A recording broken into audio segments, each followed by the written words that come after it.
Assalamualaikum warahmatullahi wabarakatuh. Alhamdulillah, semoga kita semua dalam keadaan sehat batiniah dan zohiriah, sehat jasmani dan rohani, serta dalam keadaan dan naugan ridho Allah subhanahu wa ta'ala. Amin ya rabbal alamin. Sahabat lintas dimensi L4L, pada siang hari ini kita berada di Sumatera Selatan, Kecamatan Pendopo Barat, dan akan ziarah di Makbaro Puyang Rianom Sakti. Apa itu Puyang? Nanti akan kami sedikit kupas penjelasan. Puyang merupakan orang yang dihormati dengan berbagai kelebihan yang dimilikinya, panutan masyarakat, dan mempunyai banyak jasa dalam perkembangan kehidupan masyarakat di masanya. Wisata religi ziarah Puyang telah menjadi ikonnya wisata religi di Sumatera Selatan dan Pulau Jawa khususnya. Puyang merupakan orang yang dihormati dengan berbagai kelebihan yang dimilikinya, panutan masyarakat, dan mempunyai banyak jasa dalam perkembangan kehidupan masyarakat di masanya, baik itu secara umum maupun agama. Hampir di semua wilayah di Sumatera Selatan terdapat banyak makam Puyang yang dipercaya sebagai leluhur dan orang yang sangat berjasa di masani. Di seruap kecamatan di Sumatera Selatan terdapat makam Puyang. Di samping makam secara fisiknya, makam Puyang bisa diidentikan juga dengan tapak atau tanda jejak dari Puyang tersebut, baik berupa batu atau gundukan tanah yang keras dan bisa terlihat dengan jelas.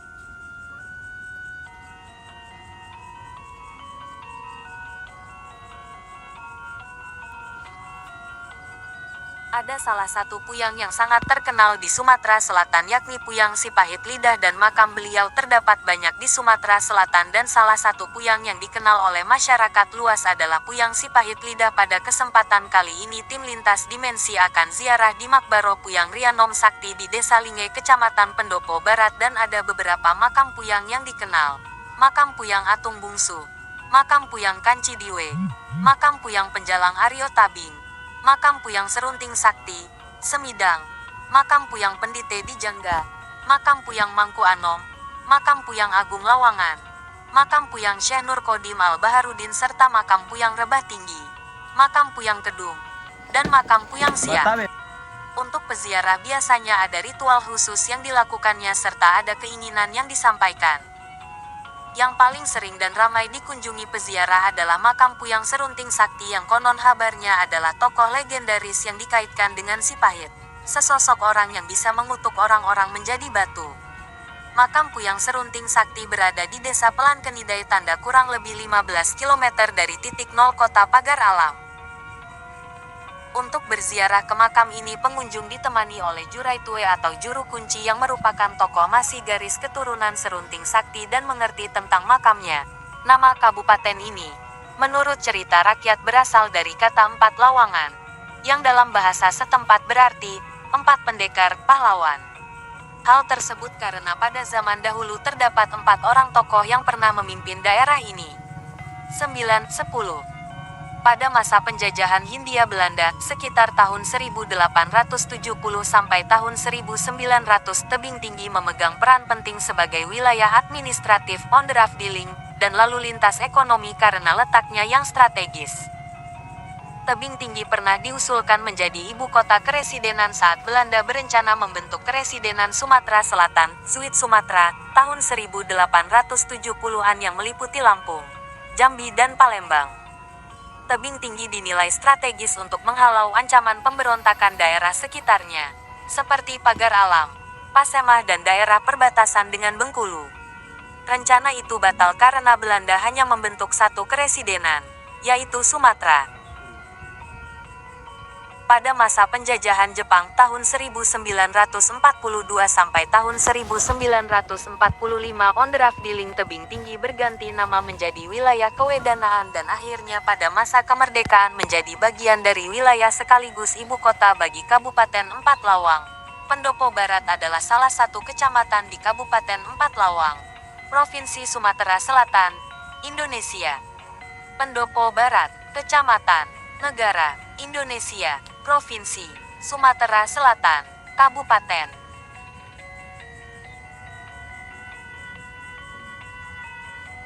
Empat Lawang. Dan pada kesempatan kali ini tim lintas dimensi L4L akan berkunjung di salah satu desa yang ada di Kecamatan Pendopo Barat, yakni Desa Linge yang berbatasan dengan Desa Tanjung Raya Simpang 3. Dan akan ziarah di Makbaro Puyang Rianom Sakti. Siapakah beliau dan bagaimana tampak tilas beliau semasa hidupnya? Mari kita lanjutkan ziarah di Makbaro beliau dan apakah ada hubungannya dengan Raja Linge yang dikenal di Aceh? Mari kita telusuri siapa Raja Linge yang di Aceh. Pertama-tama saya memohon maaf terlebih dahulu kepada seluruh keturunan Raja Linge yang mana tulisan ini saya sedikit membahas tentang kuburan salah satu dari sekian Raja Linge yang ada. Saya membuat status ini terinspirasi dari membaca media online pena jurnalis It beberapa hari yang lalu di mana disebutkan Raja Linge ke-7 dimakamkan di Dusun Linge antara Kampung Simpur Kec, Mesida bener meriah Aceh. Di dalam media tersebut tertera foto dari Raja Linge ke-7. Apakah foto TSB diedit atau hanya sekedar ilustrasi, yang sangat mirip dengan foto Sisingamanga Raja ke-12 yang kuburannya ada di desa Soposurung Kec, Balige Toba Samosir, Sumatera Utara. Ini tentu bisa kita sama-sama menggali dan menelusuri jejak-jejak sejarah kebenaran dari kuburan Raja Linge ke-7 TSB yang sebenarnya sebagai bukti sejarah bahwa kita orang Gayo mempunyai pejuang-pejuang tangguh di masa dahulu agar bisa kita jelaskan kelak kepada anak cucu kita bahwa kita suku Gayo akan tetap ada dari masa ke masa. Mungkin ada dari bapak-bapak yang ahli sejarah maupun budayawan yang dapat menjelaskan. Akan tetapi pada siang ini tim lintas dimensi L4L ada di Desa Linge, Kecamatan Pendopo Barat, Kabupaten 4 Lawang, dan apakah ada sangkut pautnya dengan Puyang Rianom Sakti walahu alam. Semoga ahlul kubur dan semua ahlul kubur di Desa Linge, Kecamatan Pendopo Barat, Kabupaten 4 Lawang semuanya mendapatkan keberkahan dan ridho Allah Subhanahu wa Ta'ala. Amin ya rabbal alamin. Assalamualaikum. Hai tempat bersemayam kaum mukmin. Telah datang kepada kalian janji Allah yang sempat ditangguhkan besok, dan kami insya Allah akan menyusul kalian dengan menyebut nama Allah yang Maha Pengasih lagi Maha Penyayang. Wahai Tuanku, semoga salam Allah tetap tercurah padamu. Wahai hamba-hamba Allah, kami datang kepadamu. Kami bermaksud bersentuhan dengan rohanimu, dan kami berharap berkahmu untuk menolong kami, menyejukkan kami dengan siraman yang berasal darimu, sesuai dengan tekad dan pencapaianmu selama ini. Maka cintailah dan berikanlah kepada kami hal-hal yang Allah berikan dan hadiahkan padamu. Jangan biarkan pengharapan ini sia-sia. Jauhlah engkau semua dari sifat tega menyia-nyiakan kami. Kami sangat beruntung datang di hari bahanmu dan kami amat berbahagia dengan menziarahimu. Maka bangkitlah dan syafaatilah kami bermohon pada Allah yang bersifat Ar-Rahman, Tuanmu. Mudah-mudahan kami diberi Allah keberuntungan dan diberi limpahan karunia yang selama ini dianugerahkan kepadamu.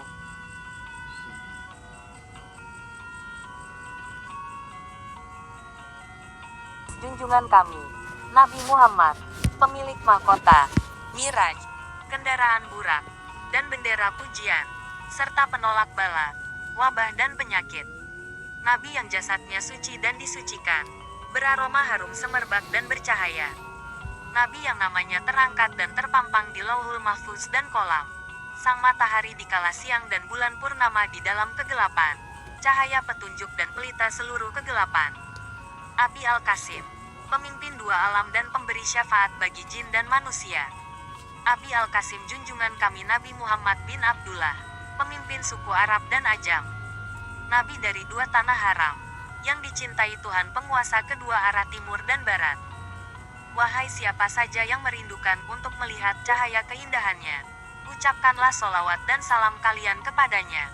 Ya Allah ya Rasulullah, berikanlah dengan hak dan syafaatmu, berikanlah nikmat barzah kepada seluruh umat manusia di pelosok penjuru dunia ini dengan hak dan syafaatmu ya Allah.